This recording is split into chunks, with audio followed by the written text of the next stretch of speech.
A veces es más sencillo, mucho más sencillo, explicar un tema cuando nunca se ha visto, como es el caso de los atributos de Dios, el caso de cristología, el caso de aún de bibliología, doctrina del hombre también. Es muy sencillo uno explicar esos temas cuando nunca han sido explicados y desde las escrituras tú quedas asombrado y dices, wow, tremendo lo que dice la palabra. Porque ahí estás enseñando y tú estás aprendiendo. Pero cuando uno enseña un tema del cual tú ya tienes una postura, ya uno no está enseñando, uno está reenseñando. Y tú no estás aprendiendo, tú estás reaprendiendo. Y eso es lo que sucede con la doctrina del Espíritu Santo. Venimos de congregaciones pentecostales y carismáticas que enseñaron muchas cosas acerca del Espíritu Santo, pero lastimosamente muchas de esas cosas que se enseñaron no son correctas. Y por eso es importante que nosotros aprendamos a abordar esos temas que suponíamos conocíamos, no desde la terminología y desde la enseñanza de una persona en particular, sino desde las escrituras. Es el caso del tema que vamos a ver dentro de 8 días, que son los dones del Espíritu Santo, que ya lo he mencionado en varias clases de neumatología. Se piensa que todo lo que tiene que hablar acerca del Espíritu Santo, todo lo que tiene que saber acerca del Espíritu Santo, son los dones. Y miren todo lo que hemos visto. Hemos estado viendo la persona del Espíritu Santo, la divinidad del Espíritu Santo, y hace 8 días la obra del Espíritu Santo. Bueno, hoy vamos a continuar viendo la obra del Espíritu Santo, pero con dos términos que les aseguro que para ninguno de ustedes es ajeno. Ustedes los habrán escuchado alguna vez, pero se les ha dado una interpretación tan terrible que es por eso que hago esta introducción el día de hoy. No he mostrado ni una diapositiva y me toca hacer esta clase de advertencias y de salvedades, porque hoy estoy entrando a un terreno donde yo ya sé que me toca es reenseñar y yo quiero meterte a ti también en el combo para que tú entiendas que tú vas a reaprender. Esos dos términos que yo les aseguro que son muy conocidos para ustedes son el bautismo del Espíritu Santo y la llenura del Espíritu Santo. Dos temas que sé que no son ajenos a ustedes, dos términos que no son ajenos, ustedes los han escuchado, los han usado en su vida cristiana tal vez muchas veces. Pero la pregunta del millón es, hoy, ¿abordamos estos temas y usamos estos términos de la manera correcta? Es por eso que se vuelve tan pertinente, mis hermanos, la clase del día de hoy. Entonces, mis hermanos, como siempre lo hemos hecho, vamos a hablar de las preguntas que vamos a estar desarrollando el día de hoy. Primero, ¿deberíamos buscar el bautismo del Espíritu Santo después de la conversión? Si tú tienes claro qué es el bautismo del Espíritu Santo, ya de entrada tú detectas que esta pregunta es una completa contradicción. Pero, como no hemos manejado bien el término bautismo del Espíritu Santo, en este momento la pregunta te está causando intriga. No te estás detectando claramente que es una contradicción, sino que te causa intriga. Esa es una de las señales de lo tan terriblemente que se ha abordado el tema del bautismo del Espíritu Santo.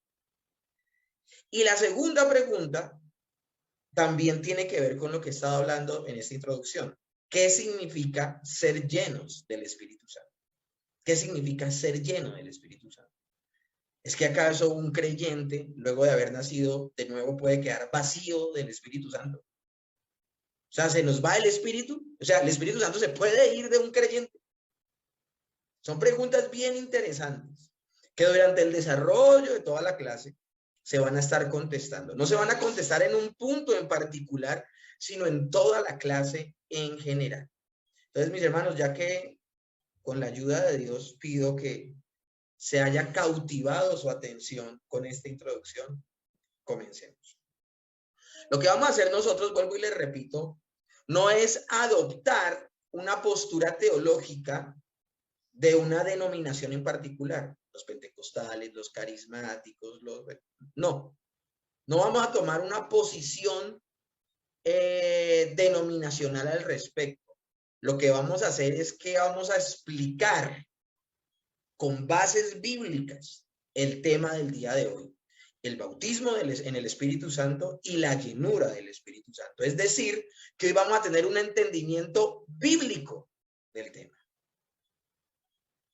Por esa razón, mis hermanos, doy gracias al Señor de la forma en que oró Marlon al iniciar la clase, clamándole al Señor porque sea Él el que nos dé luz en este tema. Porque lamentablemente hay que reconocer que son más las cosas que no sabemos que las que sabemos. Y las que decimos saber al respecto, en muchos casos las aprendimos mal. Entonces, pidámosle al Señor que Él nos permita desechar lo que no nos conviene, lo que no es bíblico, y abrazar la enseñanza escritural. Les prometo que el mayor suministro de argumentación y las pruebas que se van a presentar el día de hoy acerca de este tema, todas son escriturales. Es que no podemos sacar otro argumento, no podemos sacar otra prueba, sino que lo único que podemos hacer es mostrar la escritura en su esplendor para poder hablar de este tema, mis hermanos. Entonces vamos a partir desde esta premisa. Vamos a explicar el entendimiento que tienen los pentecostales o la iglesia pentecostal acerca, escúchenme bien, del bautismo del Espíritu Santo. El entendimiento pentecostal tradicional acerca de lo que es el bautismo del Espíritu Santo. ¿Y por qué vamos a usar a los pentecostales, mis hermanos? Porque casi la mayoría de nosotros venimos de una tradición protestante, pero una tradición protestante que la que llegó aquí a Sudamérica fueron los pentecostales. Y eso fue lo que muchos creímos por mucho tiempo. Entonces, lo que les voy a hablar en esta porción de la clase no es que sea lo bíblico, sino que sencillamente les voy a explicar cómo por muchos años nos explicaron qué era eso del bautismo del Espíritu Santo.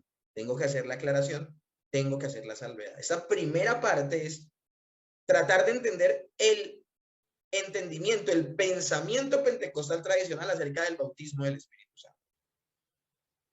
Ellos decían que han experimentado un bautismo en el Espíritu Santo que vino después de que ellos se hicieran cristianos. A muchos de nosotros nos enseñaron esto. Nos enseñaron que una cosa era yo haber nacido de nuevo. Una cosa es haber yo sido regenerado. Términos que muchas veces ni siquiera se enseñan al interior de la iglesia protestante, y esto es una tristeza, ¿no? Sencillamente se habla de términos de recibe a Cristo en tu corazón, hazte creyente, hazte cristiano, empieza a venir a la iglesia, pero lastimosamente no es que mucha gente maneje el término regeneración, nuevo nacimiento, pasar de muerte espiritual a vida espiritual, a veces no son términos que se usan mucho. Y eso está muy ligado también al hecho de que supuestamente es el hombre el que decide hacerse cristiano. Es el hombre el que decide aceptar a Cristo en su corazón. Es el hombre el que decide empezar a participar o a asistir a una iglesia. Y ya desde ahí se empieza a abordar el tema de una manera completamente incorrecta. Entonces, si no se aborda de la manera correcta, por eso explico como lo explican ellos. El bautismo en el Espíritu Santo, en esta postura, lo que dice es que hay un bautismo en el Espíritu Santo posterior a que la persona se haga cristiana. Hablando en términos teológicos y en términos bíblicos claros, lo que ellos están tratando de decir es lo siguiente, que una persona nace de nuevo, es regenerada, se vuelve cristiana, y todo esto sucede por la influencia del Espíritu Santo, porque el Espíritu Santo empieza a habitar en la vida de la persona.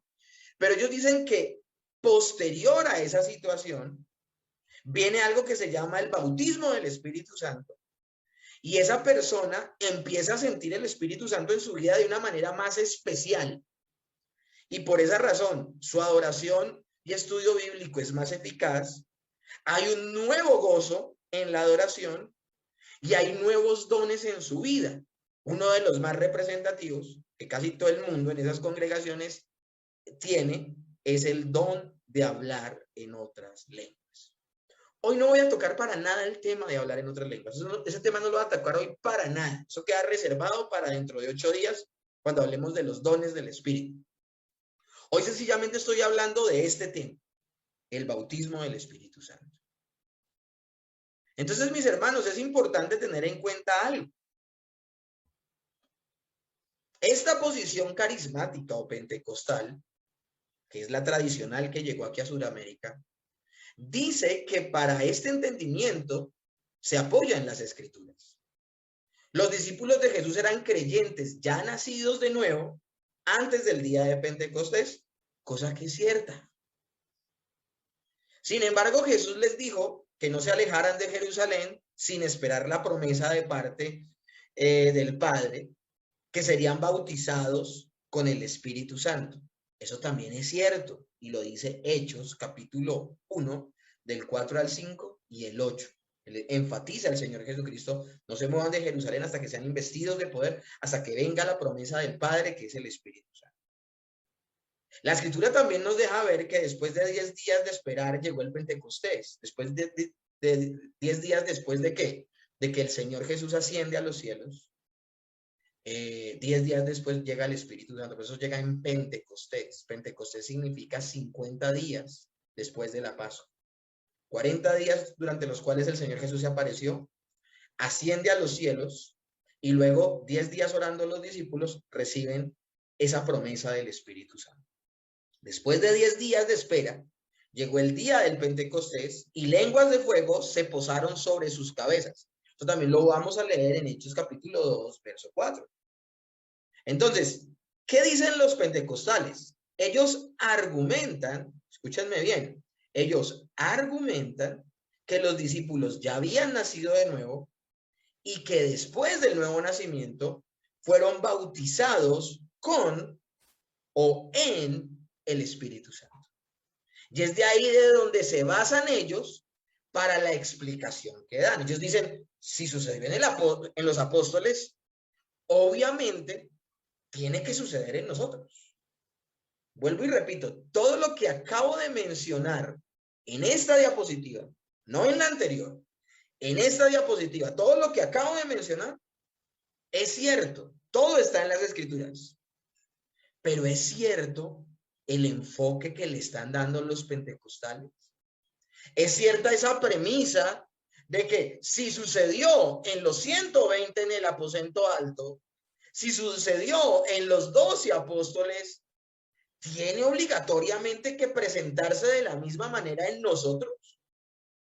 Es que recordemos, mis hermanos, que los apóstoles y todos los discípulos genuinos del Señor Jesucristo vivieron dos momentos importantes en su vida. Uno de ellos, mientras fueron discípulos del Señor Jesús, y mientras el Señor Jesús caminó sobre esta tierra, les enseñó, les explicó, les guió, les cuidó. En ese momento, por obra de quien ellos entendían lo que Jesús les decía, por la obra del Espíritu Santo. ¿Por quién era que ellos se arrepintieron de sus pecados cuando el Señor Jesús los confrontó? Por el Espíritu Santo. O sea que el Espíritu Santo ya operaba en los discípulos. Pero el Señor dice, les conviene que yo me vaya, porque luego de que yo vaya al Padre vendrá el Espíritu. Y el Señor promete algo súper especial en cuanto a la manifestación del Espíritu Santo. Lo que está, la tesis de los pentecostales y los carismáticos es la siguiente. Así como sucedió con los apóstoles, sucede con todo creyente del Nuevo Testamento y con todo creyente de ahí en adelante, es decir, con nosotros. El Señor viene, nos salva, nos regenera, nos conduce al arrepentimiento, nos conduce a tener fe para abrazar a Cristo y creer que Él es nuestro Salvador.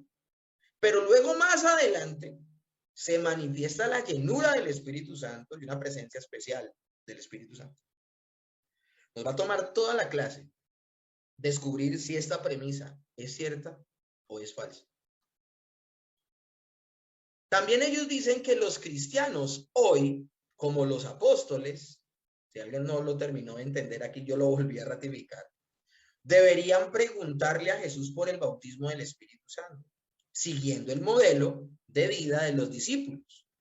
No solamente los discípulos habían sido regenerados, habían nacido de nuevo, sino que al recibir el Espíritu Santo iban a tener mayor poder, mayores dones. Y eso es lo que debe pedir supuestamente todo cristiano al día de hoy. No se puede quedar solo con la regeneración, no solo puede quedarse con la salvación, debe venir una presencia especial del Espíritu Santo para que Él tenga mayor poder y nuevos dones del Espíritu. Ahora, el apoyo bíblico para este modelo de nacer de nuevo y ser luego bautizado por el Espíritu Santo, ellos lo respaldan no solamente con lo que sucedió en Hechos capítulo 2, sino con Hechos 8:12, el verso 14 al 17 y Hechos 19 del 1 al 6. En estos pasajes se habla, escúchenme bien, de la obra que sucedió con las personas que se convirtieron en Samaria y con las personas que se convirtieron en Éfeso. Eso es el suministro bíblico que ellos dicen tener, pues para dar estos ejemplos. Todos estos ejemplos son citados por los pentecostales con el fin de mostrar el bautismo del Espíritu Santo subsiguiente a la conversión, que era un suceso muy común en los cristianos del Nuevo Testamento. Ahora, mis hermanos, y yo sí que me muerdo aquí la lengua, les soy sincero, yo casi que me muerdo la lengua explicándole esta postura, porque nosotros desde muchos escenarios y desde otras clases y desde otras materias hemos estado hablando de lo que es el nuevo nacimiento. Y hemos hablado de que el Espíritu Santo, de hecho, en la clase inmediatamente anterior hablábamos de que Dios nos concedía el Espíritu Santo y no lo daba por medida. O sea, el Espíritu Santo viene a tu vida y viene. El Espíritu Santo, por ser una persona, no puede venir por partes. O está o no está en una persona. Entonces aquí estoy haciendo un esfuerzo en mí, el más tremendo, mordiéndome la lengua, explicándole esta postura. Pero bueno, tengo que hacerlo de esta manera para que más o menos entiendan la postura pentecostal. Ahora, es nuestro pasado, el de muchos de nosotros, entonces yo creo que ustedes están entendiendo. ¿Todo esto es cierto? ¿Todo lo que acabo de explicar de los pentecostales y esta postura es cierta? Es cierto que el Espíritu Santo viene, permite que una persona nazca de nuevo y sea regenerada, pero no ha venido del todo para ser bautizado y que tenga dones y que tenga verdadero poder del Espíritu. ¿Esto será cierto o esto más bien será falso? Bueno, mis hermanos, a mí me gustaría meditar en algo y es en un término que es falacia. La falacia es diferente a la mentira, mis hermanos, por esta razón. Porque la mentira muestra claramente que es mentira. Pero una falacia es cuando una persona usa verdades para concluir algo que es mentira. Entonces, tengamos en cuenta esto. Yo acabo de mencionarles que todo lo que dice el libro de Hechos está correctamente citado. Los discípulos, el Espíritu Santo operaba en ellos antes de Pentecostés. Por el Espíritu Santo, por la obra de Dios en sus vidas, es que ellos se arrepintieron, creyeron en el Señor Jesús, le siguieron, lo vieron como el Cristo, todo esto por la obra del Espíritu. Pero luego viene un mover especial en sus vidas del Espíritu Santo. Entonces, mis hermanos, todo esto que verdaderamente sucedió en los apóstoles del primer siglo, en el primer siglo, o con los discípulos, los 120 que estaban en Pentecostés, es cierto, ellos disfrutaron de dos moveres distintos del Espíritu Santo. Esto es completamente cierto. Eso no lo podemos nosotros desvirtuar para nada. Pero mis hermanos, algo que yo les he insistido desde que comenzamos el seminario es que no solo se trata de tener convicciones bíblicas, mis hermanos, sino que nosotros vayamos un poquito más lejos y entendamos las implicaciones que hay en lo que yo digo creer. Si mis convicciones bíblicas atentan contra otras verdades de la Escritura, debo replantear mi posición y repensar mis convicciones. Pues hemos sido llamados a ser bíblicos, no a tener un celo ciego por una postura. Una vez reformados, siempre debemos estar en constante reforma. ¿Eso qué significa? Que debemos adoptar lo que dice la Escritura y no casarnos con lo que he creído por años si no tiene un apoyo escritural. Si yo no puedo sostener una posición desde las Escrituras, debo renunciar a esa posición por más tiempo que haya tenido esa postura. Y ahí seguiríamos el consejo del apóstol Pablo, que dice en 1 Corintios 4:6, pero esto, hermanos, lo he presentado como ejemplo en mí y en Apolos, por amor de vosotros, para que en nosotros aprendáis a no pensar más allá de lo que está escrito, no sea que por causa de uno os envanezquéis los unos contra los otros. Mis hermanos, la doctrina es solo una. La interpretación de las Escrituras es solo una. Y por eso es importantísimo que entendamos lo que dice la Escritura respecto a qué significa el término bautismo del Espíritu Santo y qué significa el término ser llenos del Espíritu Santo. Analicemos el asunto del bautismo del Espíritu Santo planteándonos 3 preguntas, hermanos. ¿Qué significa la frase bautismo en el Espíritu Santo en el Nuevo Testamento? De hecho, la forma en que explican el bautismo del Espíritu Santo los pentecostales es la forma bíblica en que se explica ese término en el Nuevo Testamento. Segundo, ¿cómo debemos entender la segunda experiencia que les viene a los cristianos nacidos de nuevo en el libro de los Hechos? Y esto es importantísimamente categórico. ¿Cómo debemos entender la segunda experiencia que les vino a los cristianos nacidos de nuevo en el libro de Hechos? Porque, mis hermanos, los cristianos del libro de Hechos del primer siglo sí tuvieron una segunda experiencia con el Espíritu Santo. Quiero ser categóricamente claro, sí la tuvieron. Es un hecho. Pero ¿cómo debemos entender esa segunda experiencia? Y tercero, mis hermanos, hay otras expresiones bíblicas tales como llenos del Espíritu Santo, que son más apropiadas para describir la capacitación con el Espíritu Santo que viene después de la conversión. Estas 3 preguntas, mis hermanos, las vamos a contestar durante la clase. ¿Qué significa entonces? Es lo primero que vamos a abordar el día de hoy. ¿Qué significa la frase bautismo del Espíritu Santo en el Nuevo Testamento? ¿Qué significa esa frase? Es lo primero que vamos a hacer hoy. Es la tarea que tenemos el día de hoy. Interesantísimo. Los 4 primeros son de Juan el Bautista hablando de Jesús y predice que él bautizará a las personas con el Espíritu Santo. Miren cómo habla la Escritura acerca del bautismo del Espíritu Santo. Mateo capítulo 3, verso 11. Yo a la verdad os bautizo en agua para arrepentimiento, pero el que viene tras mí, cuyo calzado no soy digno de llevar, es más poderoso que yo. Él os bautizará en el Espíritu Santo y fuego.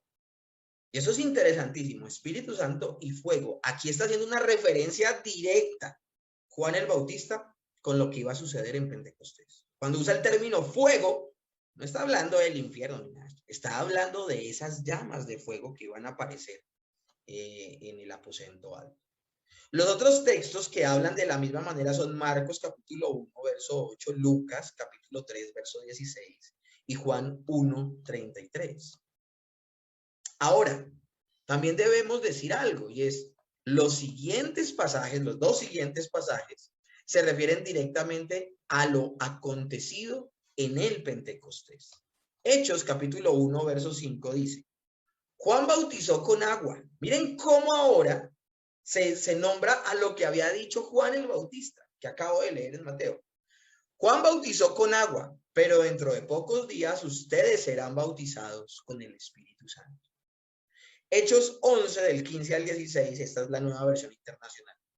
Cuando comencé a hablarles, el Espíritu Santo, esto lo está narrando Pedro, hablando de lo que sucedió con Cornelio. Cuando comencé a hablarles, el Espíritu Santo descendió sobre ellos tal como al principio descendió sobre nosotros. Entonces recordé lo que había dicho el Señor. Juan bautizó con agua, pero ustedes serán bautizados con el Espíritu Santo. Miren cómo se está usando el término bautizo del Espíritu Santo. Se está hablando de que era la experiencia que iba a tener las personas de la venida del Espíritu Santo de manera permanente en sus vidas. Sucedió sin duda en el día de Pentecostés, cuando el Espíritu Santo descendió con gran poder sobre los discípulos y los que estaban con ellos, y ellos empezaron a hablar en otras lenguas. Obviamente, viene el Espíritu Santo, se cumple la promesa de que ellos iban a ser investidos de poder para ser testigos del Señor Jesucristo, y por eso vienen dones a su vida, en este caso, hablar lenguas humanas que ellos no conocían. Entonces, mis hermanos, seguimos avanzando. La otra referencia que nos queda del Nuevo Testamento está en las epístolas paulinas acerca de este tema del bautismo del Espíritu Santo. Primera de Corintios 12:13 dice lo siguiente: todos fuimos bautizados por un solo espíritu para constituir un solo cuerpo, ya seamos judíos o gentiles, esclavos o libres, y a todos se nos dio a beber de un mismo espíritu. Y aquí es donde empieza a tambalear la postura pentecostal. Porque este texto dice que a quién se le dio a beber de esa presencia del Espíritu en su bautismo del Espíritu Santo. ¿A quién? Dice el texto, a todos. De lo que se va a enseñar, vamos a darnos más adelante cuenta, cuando lo que enseñan ampliamente algunas, y bueno, las iglesias en general pentecostales y carismáticas, es que algunos reciben el bautismo del Espíritu Santo y otros no. Y por esa razón, algunos hablan lenguas y otros no. Aquí empieza a tambalear esta postura. Esto significa que en lo que al apóstol Pablo se refiere, el bautismo por parte del Espíritu Santo tiene lugar en un momento específico, y es en el momento de la conversión. Acá estoy hablando particularmente del texto de Primera de Corintios capítulo 12, verso 3. No estoy hablando de Hechos 2. No estoy hablando de los discípulos que tenían una relación con Dios antes y con el Espíritu Santo, y una relación distinta después de Pentecostés con el Espíritu Santo. No, aquí estoy hablando de lo que está explicando el apóstol Pablo acerca de los creyentes después de Pentecostés. El apóstol Pablo está diciendo, todos fuimos bautizados por un solo espíritu para constituir un solo cuerpo, ya seamos judíos o gentiles, esclavos o libres, y a todos se nos dio a beber de un mismo espíritu. El apóstol Pablo está hablando y está ligando el nuevo nacimiento, la regeneración, el pasar de muerte a vida, el haber nacido de nuevo, lo está ligando al momento en que el creyente es bautizado con el Espíritu Santo. Ahí, en la conversión, es que tiene lugar el bautismo del Espíritu Santo. Pablo está diciendo que eso de bautizados por un solo espíritu le ocurre a todos los corintios cuando ellos se hicieron miembros del cuerpo de Cristo. Esto es, cuando se hicieron cristianos. Entonces, la definición bíblica, mis hermanos, de bautismo del Espíritu Santo o bautismo por el Espíritu Santo es la siguiente. Se refiere a la actividad del Espíritu Santo al comienzo de la vida cristiana, cuando Él nos da nueva vida espiritual en la regeneración y nos limpia y nos lleva a apartarnos del poder y el amor al pecado e inicia la etapa de la santificación. Mis hermanos, miremoslo de esta manera. Nosotros éramos incrédulos, éramos no creyentes. Por la acción del Espíritu Santo en nuestras vidas, es que nosotros entendemos el Evangelio, reconocemos nuestros pecados, nos arrepentimos, corremos a Cristo, tenemos fe para creer que Él es nuestro verdadero Salvador y nos aferramos a Él, somos unidos a Cristo.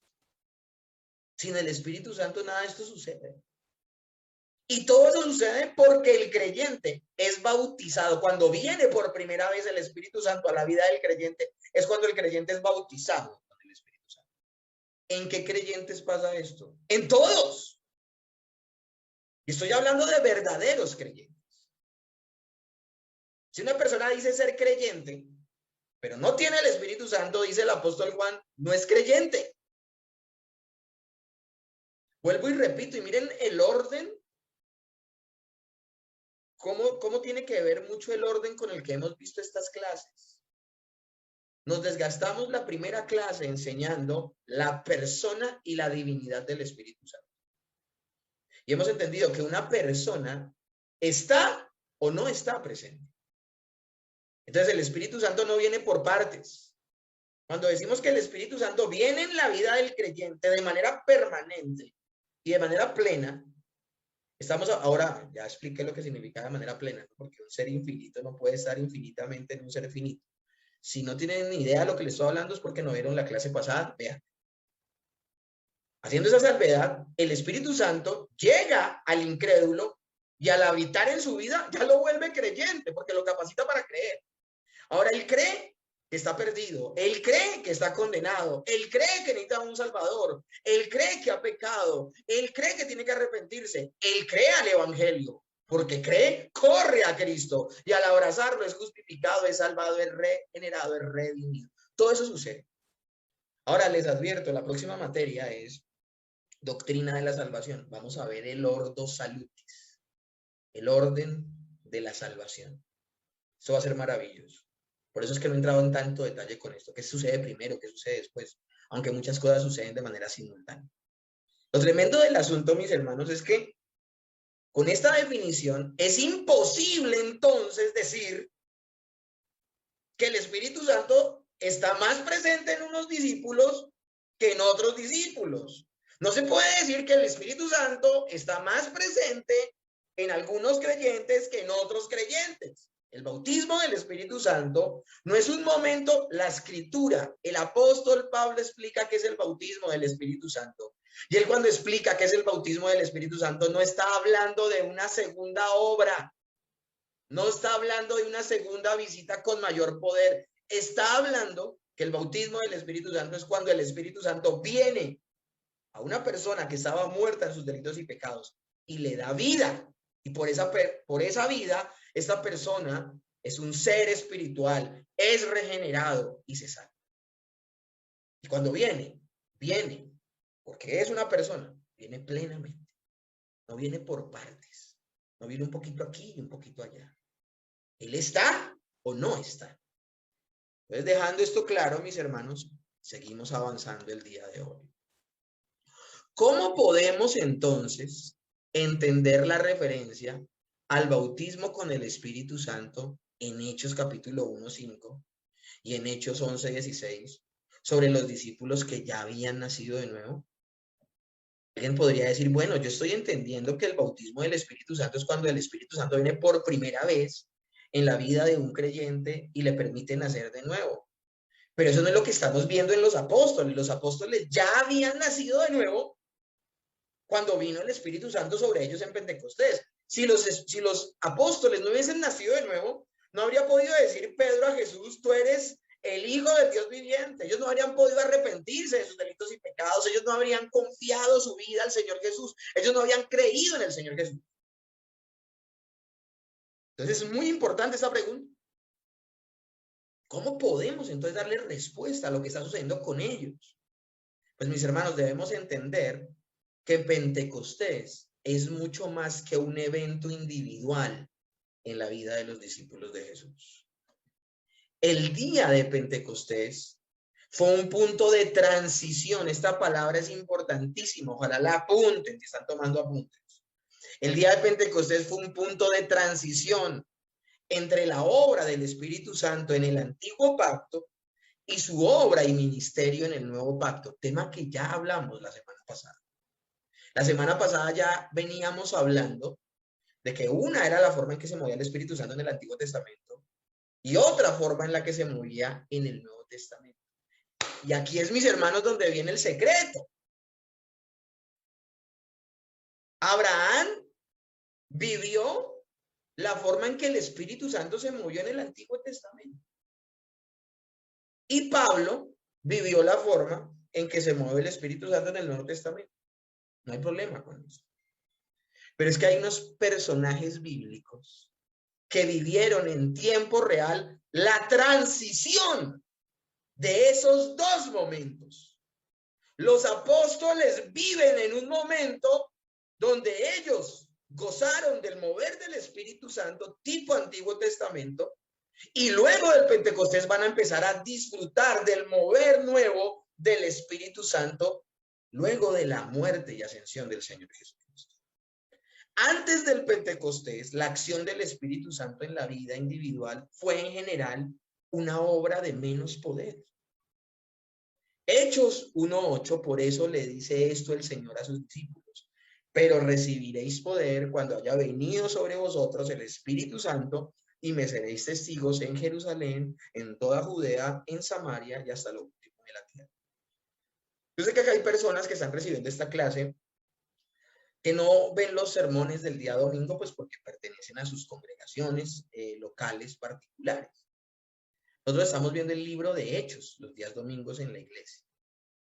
Y desde que comenzamos el libro de Hechos, hablábamos de que la estructura en la que se desarrollan los eventos del libro de Hechos está organizada para que el lector vea el avance del evangelio en Jerusalén, en toda Judea, en Samaria y hasta lo último de la tierra. Esto va a ser importante, esta afirmación va a ser importante para el desarrollo de lo que sigue de la clase. Mis hermanos, el Señor Jesús le dijo a sus discípulos: ustedes necesitan un mover nuevo del Espíritu Santo para poderme ser testigos. Aguarden en Jerusalén a que venga el Espíritu, a que venga ese nuevo mover, y ahí sí van a poder salir a predicar a todo el mundo. Ahí sí van a poder ser mis testigos. Entonces la pregunta del millón sería: ¿cuál fue el resultado del Pentecostés en la vida de los discípulos? Estos creyentes que habían tenido una experiencia del Espíritu Santo en sus vidas menos poderosa en el antiguo pacto, recibieron en el día de Pentecostés una experiencia más poderosa del Espíritu Santo en sus vidas en el nuevo pacto. Ellos vivieron ese momento de transición. Por eso todos los patriarcas, todos los profetas, todos los que vivieron en el Antiguo Testamento, aún Juan el Bautista, solo vivieron el mover del Espíritu Santo tipo Antiguo Pacto. Pero es que, ¿qué sucedió entre la antigua manera de moverse el Espíritu Santo en el Antiguo Testamento y la nueva forma en que se mueve el Espíritu en el Nuevo Testamento y de ahí en adelante? Mis hermanos, lo que sucedió entre esos dos eventos fue la vida, obra, muerte, resurrección y ascensión de nuestro Señor Jesucristo. Y eso lo cambia absolutamente todo, mis hermanos. Todo, todo, todo. Y quiero mostrárselos con un cuadro. El Señor Jesús siempre habla de este siglo y el venidero. El Señor Jesucristo siempre habla de esto, este siglo y el venidero. Ahora tengo que hacer una aclaración. Este siglo y el venidero está hablando de un mismo siglo. Y cuando hablo de siglo, es un término simbólico. No es un cúmulo de años, de 100 años. No. El término este siglo y el venidero no habla de 100 años. Está hablando de la era del hombre, desde que Dios creó al hombre desde Adán y Eva, hasta que el Señor venga por segunda vez. Este siglo y el venidero incluye todo eso. Este siglo y el venidero. Tengámoslo en cuenta. El Señor le ha prometido a sus discípulos que vendrá el Espíritu Santo. Y a través de esa venida del Espíritu Santo en Pentecostés van a tener mayor poder para ser testigos. Se les van a dar dones del Espíritu Santo para edificar a la iglesia. Y van a lograr que la proclamación del Evangelio no esté solo limitada a los judíos, sino a todas las naciones de la tierra. La gran comisión, y de hacer discípulos a todas las naciones de la tierra, bautizándolos en el nombre del Padre, del Hijo y del Espíritu Santo, enseñando que guarden todas estas cosas que les he mandado. Esto es interesantísimo. Pero miremos este cuadro importante. Cuando dice que el Señor se movió a través de su espíritu de una forma en el Antiguo Testamento, está hablando de ese mover limitado, temporal, donde, como lo dijimos la semana pasada, el Espíritu Santo capacitaba para ciertas obras a las personas. Pero como el Espíritu Santo venía, también se podía ir. Todas las personas en el Antiguo Testamento se arrepintieron por el Espíritu Santo. Entendieron lo que entendieron de parte de Dios por la obra del Espíritu Santo. Le creyeron a Dios y tuvieron fe por el Espíritu Santo en sus vidas. Lo mismo que sucede al día de hoy. Pero, por ejemplo, ellos perdieron la batalla contra el pecado, porque como el Espíritu Santo no habitaba de manera permanente en sus vidas, ellos permanentemente no podían mortificar el pecado. Era algo diferente cómo se movía el Espíritu Santo en el Antiguo Testamento. Pero, mis hermanos, sucede algo.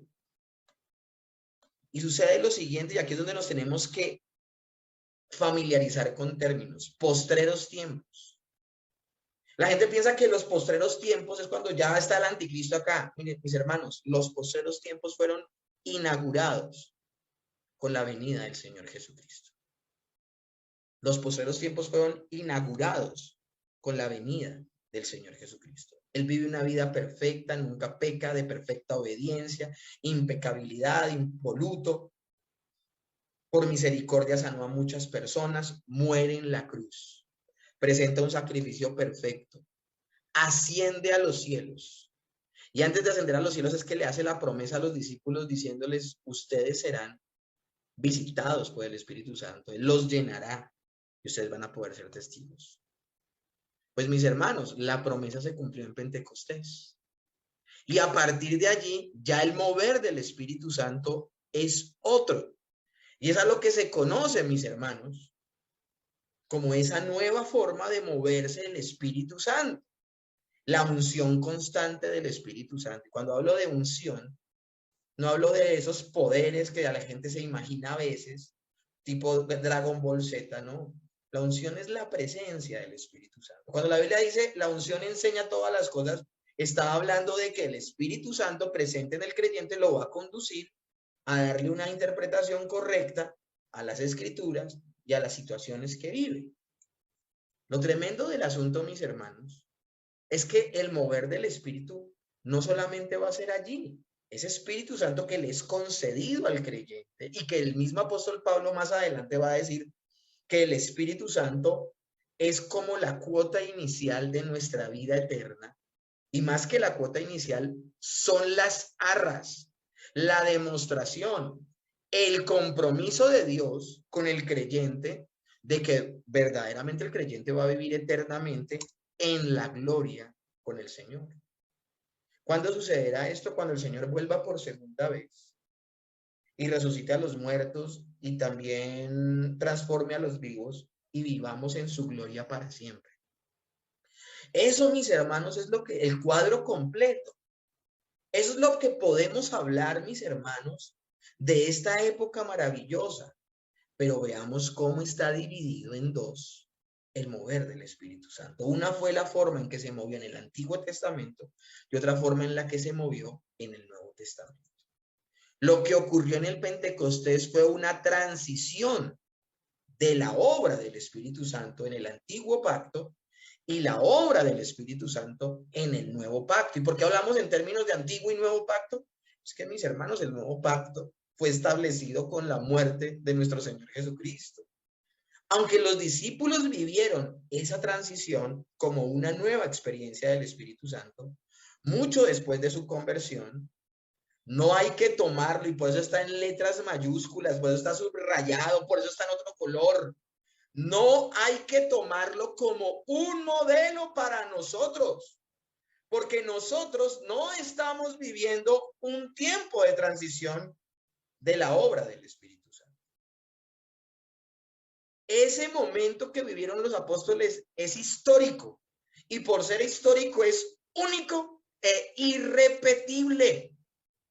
En conclusión, los discípulos ciertamente experimentaron un bautismo del Espíritu Santo. Podemos hablar de una segunda obra del Espíritu después de su conversión. ¿Y cuándo la vivieron? En el Pentecostés.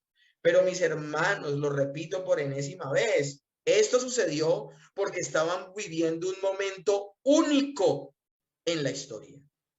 Este suceso en sus vidas no es, por tanto, una pauta que nosotros tenemos que procurar, ni mucho menos imitar. Uno no imita un momento histórico. Un momento histórico ocurre o no ocurre, pero uno no lo imita. Entonces, el bautismo en el Espíritu Santo no es una frase que usarían los autores del Nuevo Testamento para hablar de una experiencia con el Espíritu Santo posterior a la de su venida en la conversión, en la regeneración, cuando se le da vida al creyente. No se puede decir eso, mis hermanos. Sería un catastrófico error darle esa lectura.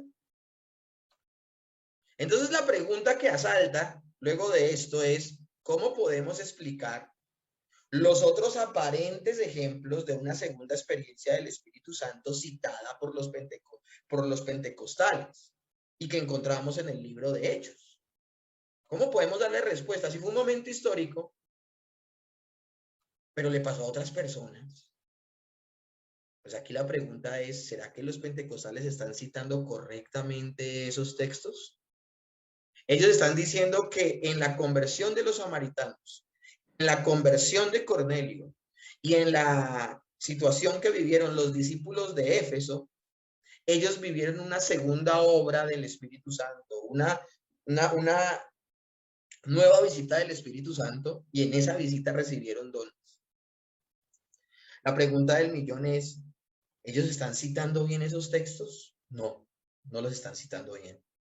En ninguno de estos casos se usa la expresión bautismo del Espíritu Santo.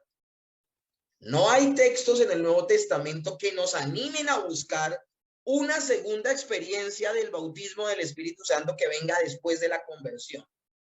Ahora, como somos tan honestos en el seminario, no me voy a quedar sin mencionar esos textos. Vamos a ir a esos textos y los vamos a explicar. Conversión de los samaritanos. Hechos capítulo 8, del 4 al 25. Dice el texto, pero cuando creyeron a Felipe, que anunciaba el evangelio del reino de Dios y el nombre de Jesucristo, se bautizaron hombres y mujeres. Maravilloso. Pero dice Hechos 8, del 14 al 16. Cuando los apóstoles que estaban en Jerusalén oyeron que Samaria había recibido la palabra de Dios, enviaron allá a Pedro y a Juan, los cuales, habiendo venido, oraron por ellos para que recibiesen el Espíritu Santo, porque aún no había descendido sobre ninguno de ellos. ¿Qué está diciendo el texto? Que el Espíritu Santo todavía no había descendido sobre ellos. Me está diciendo el texto, vino pero no tan llenos. O sea, les dio una pizquita, les dio a probar. Como en los supermercados cuando te dan una degustación. No, para nada. El texto está diciendo, cuando los apóstoles que estaban en Jerusalén oyeron que Samaria había recibido la palabra de Dios, enviaron allá a Pedro y a Juan, los cuales, habiendo venido, oraron por ellos para que recibiesen el Espíritu Santo, porque aún no había descendido sobre ninguno de ellos, sino que solamente habían sido bautizados en el nombre de Jesús. Ya que esto es impresionante ese texto. Porque el texto está diciendo que ellos sí fueron bautizados, sí escucharon a Felipe.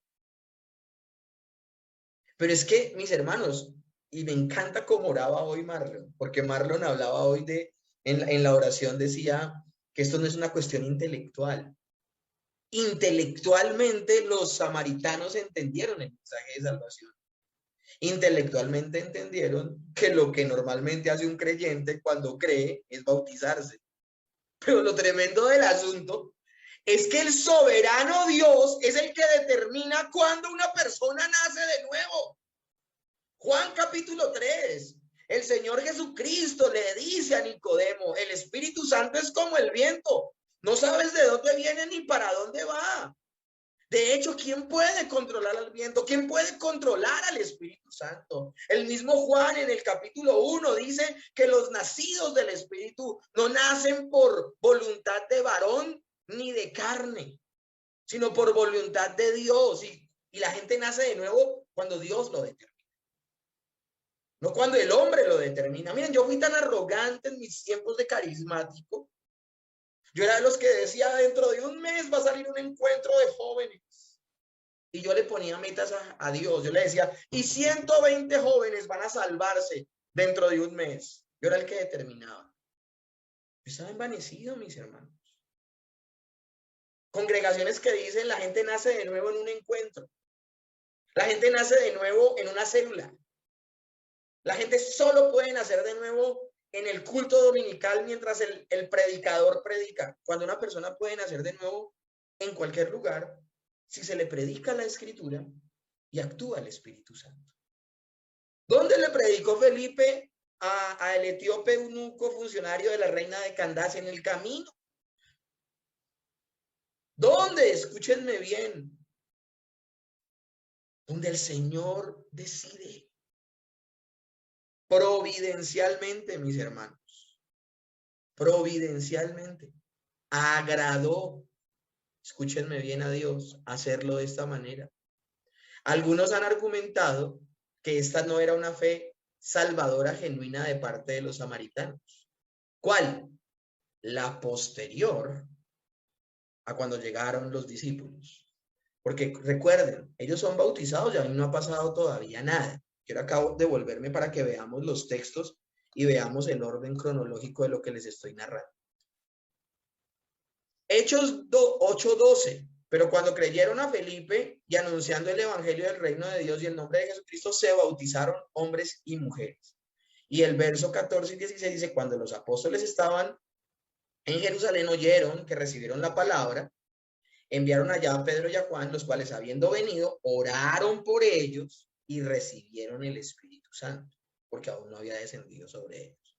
Es cuando sucede esto, versos 14 al 16, que sucede lo siguiente, escúchenme bien. También creyó Simón, habiéndose bautizado, estaba siempre con Felipe, y viendo las señales y grandes milagros que se hacían, estaba atónito. Pero resulta, ustedes conocen la historia, que cuando él ve que los apóstoles oran por la gente de Samaria y desciende el Espíritu Santo, él quiso comprar el don de Dios con dinero. Y la gente dice, por esa razón, o sea, por lo que sucede con Simón el mago, piensan que fue lo que sucedió con toda la gente de Samaria y que su nuevo nacimiento no fue genuino. No, eso no fue lo que sucedió. Dios en su providencia, ¿qué fue lo que sucedió entonces en Samaria? Dios en su providencia y soberanía esperó a que los apóstoles fueran testigos de que los samaritanos no le era negado el Espíritu Santo de Dios, para que no fuesen considerados miembros de segunda clase, sino de pleno derecho de la iglesia. Acuérdense que había un conflicto tremendo entre judíos y samaritanos. Y no solo eso, mis hermanos. El Señor le había dicho a sus discípulos, recibiréis poder cuando haya venido sobre vosotros el Espíritu Santo y me seréis testigos en Jerusalén. Ellos habían sido testigos de que el Espíritu Santo había descendido sobre los de Jerusalén. Pero también dice, en toda Judea y en Samaria. Ellos tenían que ser testigos de cuando las personas en Samaria nacieran de nuevo. No porque se necesitara el aval de los apóstoles, sino porque el Señor así lo había profetizado. El Señor había profetizado, ustedes van a ver cuando yo regenere a las personas en Samaria. Y ustedes van a ser testigos en todo lado de que aún los samaritanos también recibieron regeneración. ¿En qué momento reciben el Espíritu Santo los samaritanos? En el momento en que nacen de nuevo. No podemos dar una interpretación incorrecta de este pasaje y decir que fue una segunda obra del Espíritu. Ahora, otra conversión, la de Cornelio. Nosotros tenemos que aclarar una cosa, mis hermanos. Cornelio no era un creyente ya de Cristo cuando Pedro fue a predicarle el evangelio. Era un prosélito. Él se había adherido al judaísmo, era un hombre temeroso de Dios, tal vez. Lo máximo que podía suceder es que fuera un hombre temeroso de Dios. Pero una persona que entendiera que Jesús era el Hijo de Dios y que en él encontrara perdón de pecados y redención, Eso no lo entendía Cornelio. Él es más bien un gentil que fue uno de los primeros ejemplos de cómo el evangelio llegaría hasta los confines de la tierra. Miren cómo es de intencional el Señor con las personas que se empiezan a convertir en los primeros capítulos del libro de Hechos, para que se cumpla la promesa de que se va a ir expandiendo el evangelio hasta lo último de la tierra. Hechos capítulo 10, 34 al 35. Entonces Pedro, abriendo la boca, dijo: en verdad comprendo que Dios no hace acepción de personas, sino que en toda nación se agrada del que le teme y le hace justicia. Del versículo 34 al 43, Pedro le predica el evangelio a Cornelio. Entonces está claro que Cornelio no había creído antes en la muerte y resurrección de Cristo para su salvación. Y por ello tampoco se puede decir que él antes había recibido algo del Espíritu y luego se recibió una segunda obra del Espíritu Santo. Entonces, mis hermanos, cuando se habla de que estas personas fueron llenas del Espíritu, se habla de su primera vez. Y los discípulos de Éfeso, Hechos 19. Ustedes conocen la historia, si no la conocen, mis hermanos. Ya se había hecho una obra evangelística en la ciudad de Éfeso. Ya había venido una persona predicando, Apolos. Y sencillamente lo que hace Pablo es pasar por allí y preguntarles si la obra se hizo completa. Él les dice, desde el verso 2 al 5. Les dijo: ¿recibiste el Espíritu Santo cuando creíste? Ellos le dijeron: ni siquiera hemos oído si hay Espíritu Santo. Imagínense. Entonces dijo: ¿en qué pues fuisteis bautizados? Ellos dijeron: en el bautismo de Juan. ¿Cómo fueron bautizados las personas de Éfeso? En arrepentimiento, que era el bautismo de Juan el Bautista. La gente confesaba sus pecados, iba y se bautizaba. Cuando nosotros hablamos aquí del bautismo en otras clases, en otras materias, hablábamos de que el bautismo, mis hermanos, hay diferentes clases de bautismo. Hablábamos del bautismo de los que se hacían judíos siendo extranjeros.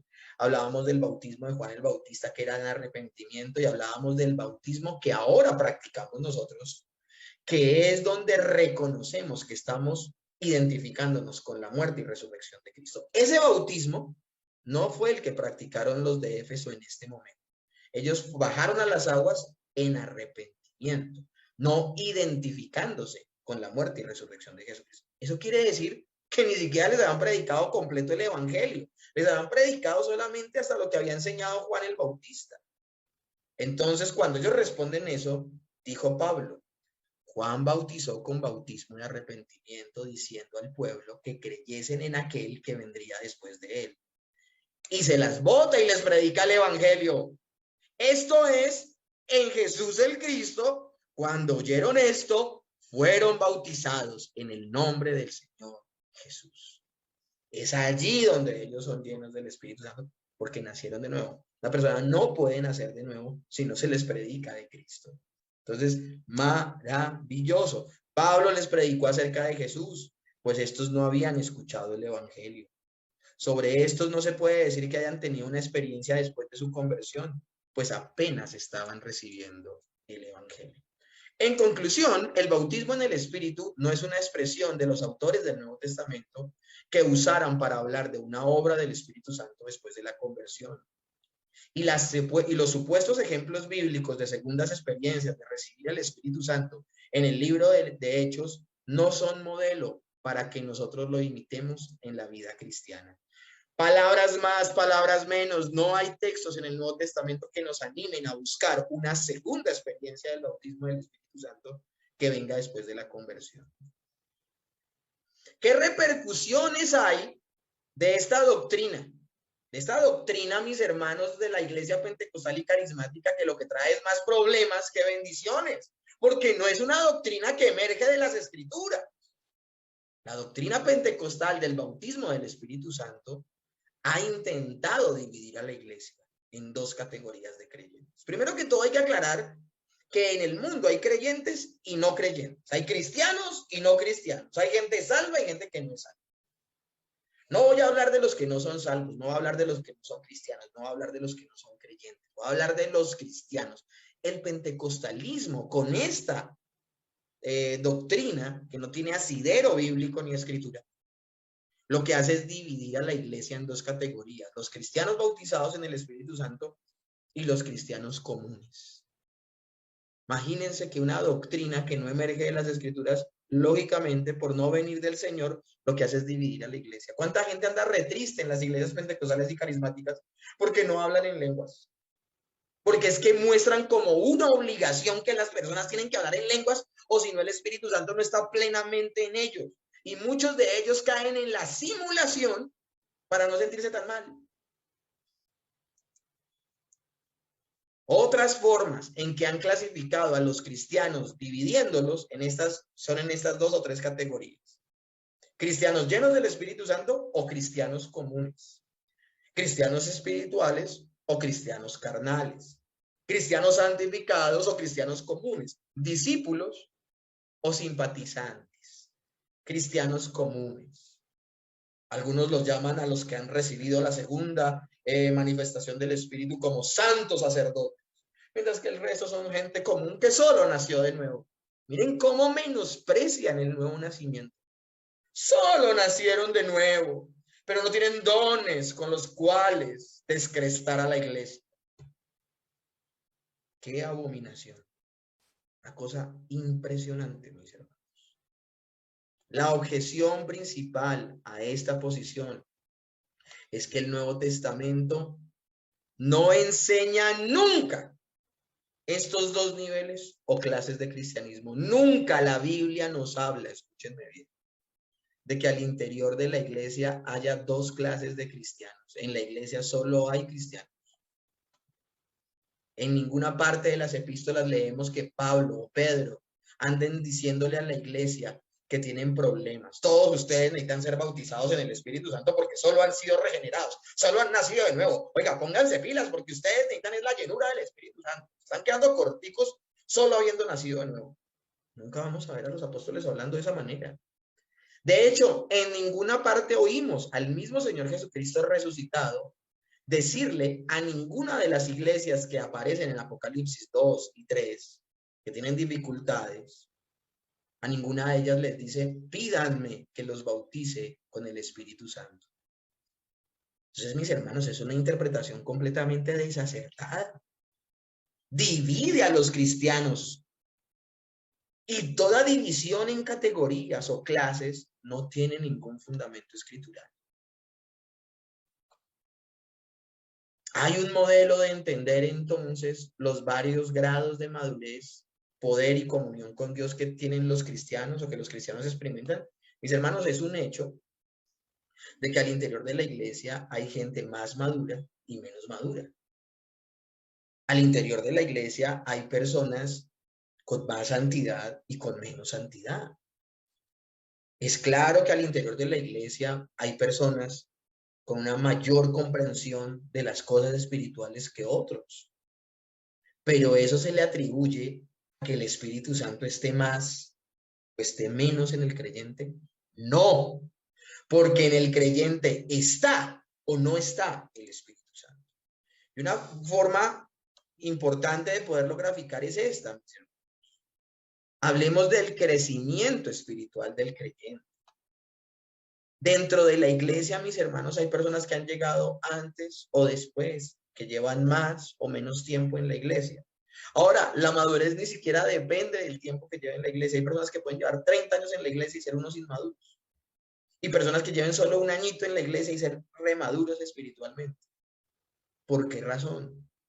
Ya les voy a explicar. Sencillamente quería tocarles el fenómeno de que si hay personas que se guardan más en santidad que otras, si hay personas que crecen en madurez más que otras, si hay personas que tienen un conocimiento mayor de las escrituras que otras, no es porque el Espíritu Santo opere más en unos que en otros. El Espíritu Santo está en ellos. Es cuestión de madurez. Es cuestión, mis hermanos, de lo siguiente. Para la mayoría de cristianos, el crecimiento será gradual, progresivo y se extenderá a lo largo de toda su vida cristiana. El crecimiento en un cristiano no es una línea horizontal, sino que es una especie así. Y acá yo lo voy a seguir con el mouse. Bueno, el mouse es blanco, no se va a ver mucho, pero no es algo como, no es una ascendente continua, sino que va a haber sus reveses. Pero en la medida de que el cristiano le entregue el control de su vida al Espíritu Santo, el cristiano, como dice la Escritura, interpretando correctamente ese texto, irá de gloria en gloria, de victoria en victoria, y llegando a la unidad de la fe, a un varón perfecto, a la medida de la estatura de la plenitud del Señor Jesucristo. Eso es la madurez espiritual. ¿Cuántos cristianos la pueden lograr? Todos. ¿Por qué no todos lo logran? Por negligencia. Pero no porque el Espíritu Santo no quiera hacerlo, sino por negligencia. Entonces la pregunta del millón es, ¿hay otras expresiones bíblicas que son más apropiadas para describir la capacidad con el Espíritu Santo que viene después de la conversión? Claro que sí. Y es la llenura del Espíritu Santo. Efesios 5:18 dice, no os embriaguéis con vino, en lo cual hay disolución. Antes bien, sed llenos del Espíritu Santo. La embriaguez, mis hermanos, usa este término el apóstol Pablo para mostrar o exhibir la incapacidad que tiene la persona para tener el dominio propio, control. El significado llenos, no os embriaguéis con vino en lo cual hay disolución, sino antes bien sed llenos del Espíritu Santo, viene del griego plerouste, que significa influencia. Cuando la Biblia dice sean llenos del Espíritu Santo, Pablo le está diciendo a los creyentes de la iglesia de Éfeso, pero por ser una carta circular y ser algo que él escribió de forma autoritativa, sed llenos es un imperativo, es una orden a todos los creyentes. Lo que le está diciendo es a los creyentes de todas las épocas, anden en la influencia del Espíritu Santo. Cuando a una persona la atrapan bebida, tomando, le ponen un parte porque le ponen una multa porque está bajo la influencia del alcohol. Y eso hace que su manera de pensar, su manera de actuar, su manera de caminar, su manera de conducir, su manera de percibir su entorno cambie, porque está bajo la influencia del alcohol. Cuando dice antes bien sed llenos del Espíritu Santo, lo que está diciendo es que el creyente debe andar bajo la influencia del Espíritu Santo. Y un creyente bajo la influencia del Espíritu Santo verá diferente la vida, actuará de forma distinta, andará de forma distinta, será una persona madura, será una persona madura. El espíritu que habita en el creyente debe controlar y dominar cada vez más y más la vida de quien lo hospeda. Por eso es importantísimo, mis hermanos. Ahora, Efesios capítulo 5, verso 18 también dice, no se emborrachen con vino que lleva al desenfreno. Al contrario, sean llenos del Espíritu Santo. Esta es la versión, nueva versión internacional, que me parece que también es muy diciente. Y lo que está diciendo el apóstol Pablo es que esto sea de manera continua. Esto implica, mis hermanos, entonces, algo importantísimo. Y es que debiera estar sucediendo continuamente en nosotros como cristianos. Una santificación creciente, un poder creciente para el ministerio y una creciente eficiencia en los dones espirituales. Eso es lo que debe estar sucediendo. No que el Espíritu Santo tenga que venir por segunda vez. Él está actuando todo el tiempo en nuestras vidas. Entonces, mis hermanos, factores concernientes a la llenura del Espíritu Santo importantes el día de hoy. Con eso terminamos. Ser llenos del Espíritu Santo, mis hermanos, no es una opción que tenga el creyente, es un mandato. Sed llenos, un imperativo. Ahora, el ser lleno del Espíritu Santo refiriéndonos a andar bajo la influencia del Espíritu.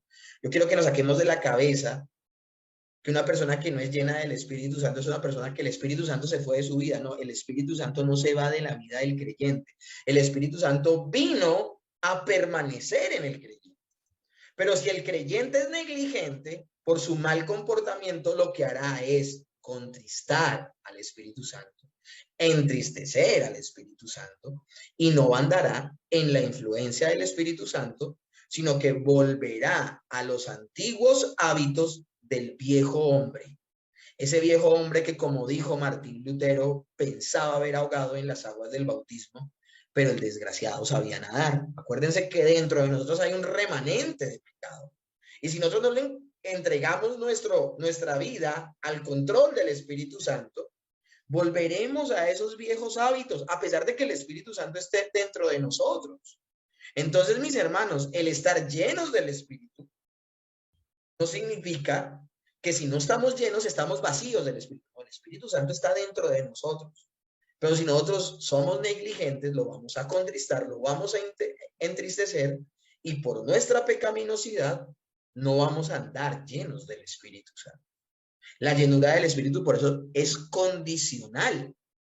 La llenura del Espíritu Santo no es incondicional. La presencia del Espíritu Santo sí es incondicional en nuestras vidas, pero el andar llenos de Él no, porque se necesita de que nosotros seamos obedientes a la voluntad de Dios, andar en santidad.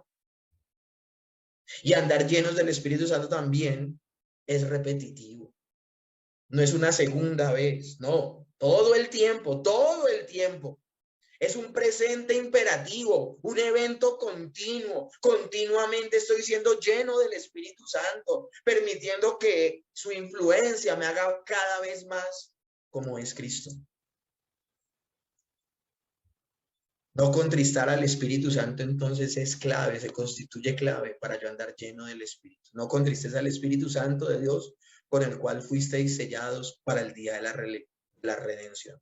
Y el contexto de Efesios 4:30 relaciona el contristar al Espíritu Santo con no mentir, con no permanecer continuamente en ira, con quitar de nuestra vida el sentimiento de falta de perdón. Entonces, se ve claramente que contristar al Espíritu Santo tiene que ver con permitir el pecado en nuestra vida como creyentes. Y también cuando la Biblia habla de no apagar al Espíritu, habla precisamente de eso.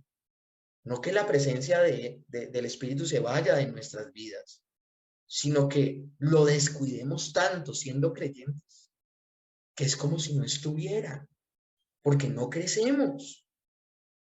Entonces es una desgracia, mis hermanos, que una persona que se diga creyente no ande en el Espíritu, no ande llena del Espíritu Santo. ¿Cuál será el resultado de que una persona ande llena del Espíritu Santo? Pues que se manifestará el fruto del Espíritu. Gálatas 5:22 al 24. Mas el fruto del Espíritu es amor, gozo, paz, paciencia, benignidad, bondad, fe, mansedumbre, templanza. Contra tales cosas no hay ley. Pero los que son de Cristo han crucificado la carne con sus pasiones y deseos. Miren, hermanos, que si nosotros andamos la llenura del Espíritu, el viejo hombre será relegado, no volverá a tomar fuerza y viviremos una vida que agrade a Dios. Crucificaremos nuestra carne, nuestras pasiones y deseos, y viviremos para la gloria de Dios.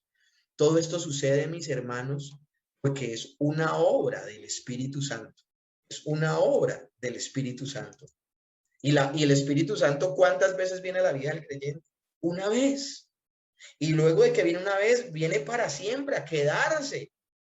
Depende de nosotros y esa responsabilidad que tenemos y ese compromiso que tenemos de a través de la palabra, de la oración, de que el Espíritu Santo tome cada vez control de más áreas en nuestra vida. Si una persona tiene menos unción, si una persona tiene menos santidad, si una persona tiene menos madurez, es responsabilidad suya. No porque el Espíritu Santo tenga preferidos o porque una persona tuvo una segunda manifestación del Espíritu. Luego del Pentecostés, el Espíritu Santo viene una vez a la vida del creyente y permanece.